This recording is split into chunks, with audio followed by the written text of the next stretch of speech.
नमस्कार दोस्तों, इस वीडियो में हम सीखेंगे कि ई-वे बिल कैसे जनरेट और वैलिडेट करें। कृपया ध्यान दें कि यह सुविधा वर्तमान में केवल भारतीय उपयोगकर्ताओं के लिए उपलब्ध है।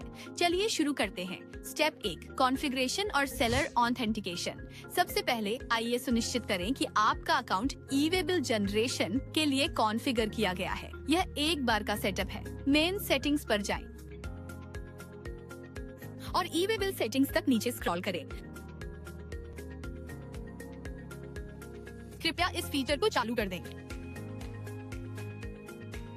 जीएसपी क्रेडेंशियल्स के अंतर्गत अपना GSTIN, जीएसपी यूजर नेम और पासवर्ड दर्ज करें। कृपया सरकारी पोर्टल पर ई-वे बिल के लिए जीएसपी यूजर नेम और पासवर्ड कैसे जनरेट करें, इस पर हमारा पिछला वीडियो देखें। अब लिंक सेलर क्रेडेंशियल्स पर टैप करें और सेव करें।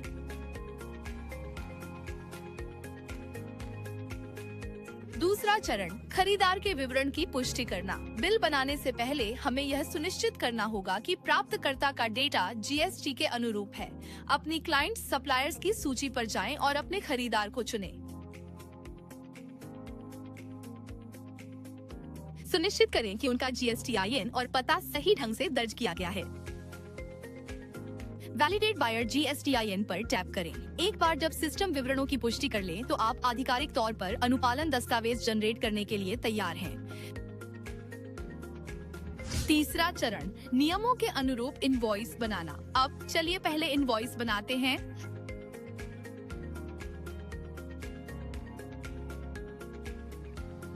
लाइन आइटम जोड़ते समय सही HSN कोड, माप की इकाई, UQM और लागू GST दरों को शामिल करना सुनिश्चित करें। ई-वे बिल पोर्टल पर एंट्री स्वीकार करने के लिए यह डेटा अनिवार्य है। चौथा चरण, ई-वे बिल को अंतिम रूप देना। इनवॉइस तैयार होने के बाद अब हम इसे बस कुछ ही टैप में ई-वे बिल में बदल सकते हैं। साइड मेनू खोलें और इनवॉइस पर जाएं, फिर ई-वे बिल चुनें। अपना हाल ही में बनाया गया इनवॉइस ढूंढें और जनरेट करने के लिए टैप करें। आपको ट्रांसपोर्ट विवरण स्क्रीन पर ले जाया जाएगा। निम्नलिखित दर्ज करें: ट्रांसपोर्टर का नाम और ID, अनुमानित दूरी, वाहन संख्या और दस्तावेज की तारीख। सभी विवरणों की सावधानी पूर्वक जांच करें और जनरेट ई-वे बिल पर टैप करें। इस अंतिम सत्यापन के दौरान यदि कोई जानकारी गलत दर्ज की जाती है, तो सिस्टम त्रुटि सूची में विशिष्ट समस्याओं को प्रदर्शित करेगा। इससे आप जल्दी से पहचान सकते हैं कि क्या गलत है, सुधार कर सकते हैं और पुनः सबमिट कर सकते हैं और आपका काम पूरा हो जाएगा। ध्यान दें, ई-वे बिल जनरेट होने के बाद यह सरकारी पोर्टल पर चला जाता है, इसलिए आप ऐप से इसे एडिट, डिलीट या कैंसिल नहीं कर सकते। यदि आप रद्द करना चाहते हैं, तो आपको निर्धारित समय सीमा के भीतर आधिकारिक नेशनल ई-वे बिल पोर्टल पर लॉग इन करके ऐसा करना होगा। कृपया ध्यान दें कि आपके पास अपने इनवॉइस से ई-वे बिल जनरेट करने के लिए 3 विकल्प हैं।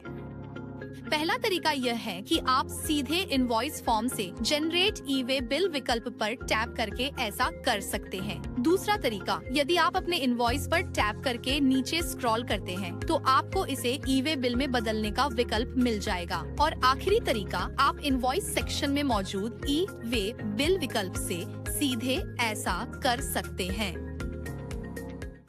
देखने के लिए धन्यवाद और आपसे अगले वीडियो में मिलेंगे।